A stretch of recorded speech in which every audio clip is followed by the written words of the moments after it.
Hey there, and welcome back to Family Travel Unpacked. I'm your host, Melissa, and in case you're new here, you can find tons of detailed destination guides, travel tips, hacks, and more on my website, thefamilyvoyage.com. And if you've been enjoying the show, be sure to hit follow wherever you're listening so you never miss an episode, and drop a 5-star review because it really helps other families find the show.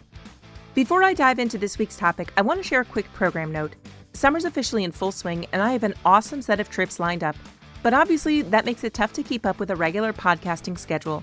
I'll be pre-recording a few episodes and giving you some shorter recap episodes after each trip just to whet your appetite. Once things calm down at the end of summer, I'll be back with in-depth episodes about a lot of the places we hit over the summer, plus some more helpful topics that I already have planned. And if there's something you want me to add to the schedule for the fall, hit me up on social media at The Family Voyage or drop me an email at melissa@thefamilyvoyage.com. Now for our regularly scheduled programming. Today, we're going through my carry-on. It's evolved into something that's pretty consistent at this point. Obviously, there's going to be a little variation from trip to trip, but the core of what goes in there stays the same. This will be more of a quick tip episode, but I promise there are a few things in here that you might not have thought about. I'll also have links down in the show notes for everything that I'm talking about. And this is great timing for me because I'm going to be gone for more than half of the next month, and I'll be hitting 4 totally different destinations. Wish me luck! First, the bag itself. Because, at least for me, the carry-on isn't always the same. I almost always travel with a backpack rather than a tiny roller bag or one of those one-shoulder weekender styles that are so cute but not practical for me. A backpack keeps my hands free, it fits under the seat in front of me, and it's easier to maneuver through airports and cities, and most importantly, I can carry it without booking time at the chiropractor. But which backpack I bring depends completely on the trip. If I just need something small, like a day bag that doubles as my personal item on a quick domestic trip, I like my Travel-On anti-theft backpack. It's compact, it has locking zippers and slash-resistant straps, and for city travel especially, it just gives me that little extra peace of mind. I got this one last year right before our Italy trip, and it made me feel so much more comfortable, especially since my son and I were doing a decent amount of train travel, just the two of us. I'll also bring this one when we head to London soon. Thankfully, the price has been cut in half since I bought it last summer, but the biggest downside is that it is pretty small. I can fit my laptop in the sleeve, but the overall capacity is low, and you'll see that reflected in some of the reviews on Amazon. But for a small bag, it's great. For bigger trips where I need to carry more day-to-day, or if I'm flying with a lot of fragile stuff, I reach for one of my REI packs. We have the REI Flash Pack and the REI Trail 25, and I go back and forth between them depending on how much I'm hauling and what I'm doing. Both packs are comfortable to carry all day, which matters more than you think when you're navigating airports or doing a walking tour. For my upcoming trip to Alaska, I'll definitely bring the Trail 25 because that'll give me plenty of room for my camera, a hydration sleeve, extra layers, and even some sandwiches. Okay, let's talk tech because, to be honest, this is a lot of what goes on my carry-on these days. Number 1, without question, is my Tessan 100-watt multi-country power adapter. I've linked to this in the show notes, and I recommend it in basically every packing list I write on the blog. I use this thing every single day, not just when I travel. It lives next to my nightstand at home. It charges my phone, my laptop, and whatever else needs charging, and it does it all from a single device. No awkward USB wall adapters necessary. It's got one regular plug on the front, 2 USB-As, those are the older rectangular ones, and 3 of the newer USB-Cs, and it pushes enough power to charge everything at the same time. When I travel internationally, it's obviously essential. It's got pop-out plugs for the US, Australia, UK, and a few others. But here's a tip I don't think gets talked about enough. It's also really useful on planes, even domestically. A lot of planes have power outlets at the seats, but the US plug is just the 2-prong style, and sometimes those outlets are super loose. Your plug might wiggle around, you get a bad connection, and your device doesn't actually charge. But if you plug in an EU or UK plug, which is a lot sturdier, a lot of times it'll stay put better. That's been a game changer on long flights. Now on to charging cables. Obviously, you need cables for everything. But I always bring at least one extra phone cable that's specifically designated for my rental car. I leave it in the car for the whole trip, so I'm never scrambling for a charger when I need navigation. It sounds so simple, but once you start doing it, you'll wonder how you managed before. I also recently got a small clip-on battery pack. This is great for trips when we aren't renting a car. It clips right onto my backpack strap, and it has a tiny built-in cable for charging. The capacity isn't huge, so it's not going to fully recharge your phone from zero, but it's enough to keep you going when you're low. The trade-off is the size and weight, which is basically nothing. For me, that's the right call. Your mileage may vary if you want a really big power bank, but I love having a little one always attached to my bag. For a trip like Italy and Portugal, when we're out and about all day and might not ride in a car at all, I usually throw a second portable charger in just in case. Actually, I got a new phone right before we went to Italy, and I couldn't find the one charger I had that worked for the new plug, so I didn't have it. And I'll be honest that there were a few times in a row my phone completely died, and I had to plug it in at some random restaurant. So learn from my mistake and bring at least one, but maybe two portable batteries. I almost always have my MacBook Pro in my carry-on. It's a few years old now, and I'll be honest, I kind of miss my really old one, which was thinner and lighter. But now my whole workflow is on this one, and it runs more smoothly, so here we are. If you're a blogger or content creator, you probably understand the dilemma. If I wasn't running my own business from my laptop, I'd probably just leave it at home for most trips. But honestly, at this point, I don't feel like I can afford not to have it in case something goes wrong with my website. Now, a big camera is one of the few items on the list that doesn't come with me every time, but when I do bring it, it's definitely in my backpack instead of a suitcase, just in case I end up having to gate check.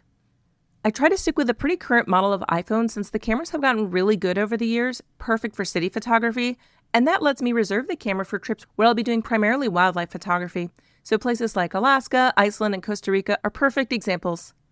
My big camera, and that's big in quotation marks, is an Olympus mirrorless that I'll link to down in the show notes. The body's a lot smaller and lighter than a digital SLR, but I pair it with a pretty substantial lens that covers the equivalent of 28 to 300 millimeters. So plenty of zoom for most wildlife, but again, it's smaller and lighter than some other options. Moving away from tech, I always have at least one pair of sunglasses, but a lot of times I bring two. I have light eyes, and I find that I'm really sensitive to bright sunshine, so I'm always wearing them. Right now, I'm really into knockaround sunglasses. They're affordable, they look great, and I have zero guilt about throwing them in my bag in just their little pouch rather than a bulkier hard case. I've also collected a lot of Gooders over the years during their sales, and I love them too. There are some really fun color options, and these are especially great for my teen and tween. But here's something I've learned the hard way. I always bring a pair that's already beat up if I'm going to be in the water at all. Saltwater especially can seep between the lens and the lamination layer on some sunglasses and leave this cloudy residue that you can never get out. I found that out with a pair of Gooders, so now nice sunglasses are for land and old sunglasses are for the ocean or the pool. Okay, I want to talk about something that might be slightly embarrassing: leftover airplane snacks. We fly Southwest a lot since we have companion passes, and we usually manage to get extra legroom seats a few days beforehand thanks to our credit cards. One fun change that's come along with the new assigned seating arrangement is that now Southwest gives you premium snacks if you're sitting up front. These days the options are wonderful pistachios and Siete gluten-free cookies. Guys, if my kids don't finish their pistachios or cookies on a Southwest flight, I am not throwing those away.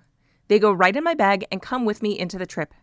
Pistachios have protein, they keep basically forever, and on a long travel day when everyone's tired and slightly cranky, having something with actual nutritional value that I can pull out of my bag is worth its weight in gold. I'm choosing to frame that as resourceful rather than a red flag. Okay, next up, I want to talk about credit cards. And yes, I know I talk about these a lot, but I'm not going to tell you about opening credit cards this time, but which ones you should bring with you. I think a lot of people don't really consider this enough before a trip, and I can tell you that a local friend just messaged me the other week, kicking herself because she got to a resort in Mexico and didn't have the card she planned to use. Around town, we usually default to something simple like the Chase Freedom Unlimited or Capital One Venture X Personal. They're solid everyday cards. They earn well, no fuss. I also have a million options in my Apple Wallet if I'm trying to hit a spending threshold or optimize for a certain category. But when I travel, I really put some thought into which cards I'm bringing and why, and I even make a list before every trip. Sometimes it's just in my head, but sometimes it's a note on my phone if things are getting complicated.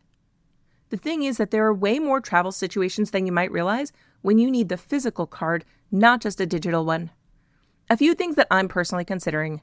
First, does my hotel have a branded card that gives me a benefit at check-in or extra points or something like that? In most cases, you still have to present the physical card at hotels. I can only think of a few times when I've been able to tap and use my digital wallet, whether it's for the room itself or for incidentals. It could be that one of my Chase cards has a 10% back credit for Marriott, or I want to use the $50 quarterly Hilton credit on my Amex Platinum card, or one of the $50 credits on my Hyatt Business card. Whatever it is, unless it's something like a prepaid Expedia reservation, I try to think strategically about which card I'm going to want to show at check-in.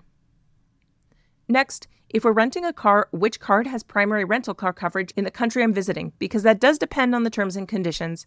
And do I need a different card than usual for that? This is another one where you usually have to swipe or insert your physical card, not just a digital copy. Also, which lounge access cards do I have, and which airports are we connecting through? Thankfully, you can do a lot of this through the bank apps now or the Priority Pass app, but there have been a few times when I wanted to use my Amex Platinum card to get into a lounge, and it was super inconvenient not to have it with me. Another thing is that we tend to eat out a lot on vacation, so I want to think about what's going to earn well on food for this trip, and does it need to be a personal card or a business card? And if it's international travel, I have to make sure that I'm only bringing cards with no foreign transaction fee, because that 3% can add up really fast, and it's just not worth it when there are so many good options that don't charge that fee. It sounds like a lot, but it takes maybe 5 minutes to think through, and it can save you real money and unlock major perks. It's definitely worth doing, and I just find a really secure interior pocket in whatever backpack I bring to tuck the cards into. Of course, since it's 2026, I always bring a reusable water bottle. I feel like there are a million options out there, and some of them honestly seem like overkill. These giant 40-ounce things that weigh more than a pound empty, which is what my daughter usually brings. So for travel, I think a half-liter insulated bottle is the sweet spot for me. It's enough water to actually be useful, and small enough not to add a ton of weight to the bag. Plus, the one I use is narrow enough to fit in most rental car cup holders. I just refill it constantly, especially once I'm through security. I'll link to my favorite one down in the show notes in case you want to give it a try too. I am going to add a little asterisk to this. For outdoorsy trips when we're going to do a lot of hiking, I try to slip a Camelback bladder into my carry-on backpack too. So that pairs really nicely with something like the REI Trail 25 I mentioned at the top of the episode. That has a dedicated hydration sleeve, and there's even a little hook at the top to hang the bladder so it doesn't scrunch down when it's full. And always, always, always, I've got a hoodie or a light sweater in my backpack. Even in the middle of summer, I get cold on planes. I know there are people who sit through a 4-hour flight in a t-shirt, but I am not that person. A hoodie could also double as a neck pillow substitute in a pinch. It works as a layer in a cold museum or an over-air-conditioned restaurant, and it doesn't take up that much space in my bag. There are a few more things in that comfort on the plane category. First, earbuds. These days I have the Anker Soundcore X20 noise-canceling earbuds. I actually got these for my son Jacob for Hanukkah, and I ended up loving them myself. I talked about them in episode 6, the Teen Travel Gift Guide. What I really like about them is that they hook over the ear, so they're super secure, and I'm not constantly worried about one falling out and disappearing somewhere on the plane when I fall asleep. And they're really affordable, which is nice when you're buying something that's going to get thrown in a bag constantly. I use these every day while I walk the dog, and they've been great. The noise cancellation is a real sell for airplane use. Airplane cabin noise is loud, and without noise cancellation, you end up cranking your volume way up just to hear anything. With these, I can listen at a comfortable level. I mostly use them for podcasts. Yes, I do listen to other people's podcasts. And on night flights, I'll put on a deep sleep playlist and try to get some rest. Speaking of night flights, I do really struggle with sleep on planes. We haven't had any luck booking business class on points because our travel dates are tied to the school calendar, and we just don't have the flexibility in terms of our departure, airport, or our dates. So we're usually in economy or maybe premium economy. I almost always pack Tylenol PM in my bag for overnight flights. I take it a few minutes after takeoff. It helps me sleep, and since I tend to have back pain on long flights, it does double duty. Takes the edge off the discomfort and helps me drift off. It's not glamorous, but it works for me. I don't bring an eye mask. They've always kind of bugged me. But I've been curious about the 3D contoured ones where the mask doesn't actually touch your eyes. I haven't tried one yet, but if anyone has thoughts on those, I'd love to hear it because, as I said, sleeping on planes is still my biggest travel struggle. So that's what's in my carry-on, and I'm curious, what am I missing? If you have a carry-on essential you swear by, I'd love to hear it. Find me on Facebook or Instagram at The Family Voyage, or leave a comment on this episode. Bonus points if it's something I haven't thought of. Thanks so much for listening to Family Travel Unpacked. If this episode was helpful, a 5-star review goes a long way. It really helps other families find the show. And I'll be back next week with more. Until next time, safe travels!